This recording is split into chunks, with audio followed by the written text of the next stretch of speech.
Bonsoir et bienvenue à tous dans ce tout premier rendez-vous du Doctolab à destination des équipes officinales autour de la question des bonnes pratiques managériales à la pharmacie.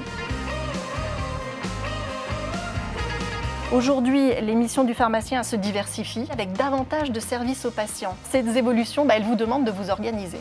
Je vais vous demander un peu de me donner les bonnes pratiques que vous avez pu mettre en place au sein de votre officine. On a essayé dans un premier temps de trouver des créneaux hebdomadaires pour pouvoir organiser les différentes missions parce qu'en ligne, ça nous permettait quand même d'avoir moins la main sur le téléphone à répondre toute la journée, à donner des rendez-vous, à écrire sur un bout de papier ou sur un agenda. Le praticien, le titulaire, a 100% la main sur l'agenda aujourd'hui. Ce qu'il va pouvoir mettre en avant, c'est tous les actes qui sont aujourd'hui présents et qu'on retrouve en officine. Donc nous, par rapport à l'officine, on a rentré les spécificités de l'officine pour vous les mettre en avant, notamment la téléconsultation qu'on avait depuis un petit moment, l'herboristerie, parce qu'on fait beaucoup de plantes. Et j'ai trouvé beaucoup plus pratique effectivement d'avoir une seule interface sur laquelle je pouvais avoir tous les rendez-vous de la journée qui me concernaient. C'est plus facile d'être pharmacien à faire des vaccins et des tests pendant 6 mois que d'être un vrai pharmacien qui doit gérer les centaines de laboratoires et les approvisionnements et les ordonnances et les problèmes du quotidien.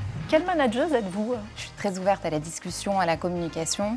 Je leur dis ce que je pense et ils me disent en retour ce qu'ils pensent. Chacun a besoin de l'autre. Moi, sans eux, je suis rien. Eux, sans moi, ils n'ont pas de travail non plus. Je mets cette métaphore. On est tous des doigts. Il faut qu'on soit une main et en temps de guerre, on doit être un poing. Et vraiment, on est ensemble. C'est l'union. On veut une pharmacie avant tout humaine et on doit pouvoir incarner cette humanité. On se positionne, mais c'est vraiment d'être sûr que la motivation ne soit pas une motivation pécuniaire, mais une motivation de ce que la pharmacie représente aujourd'hui.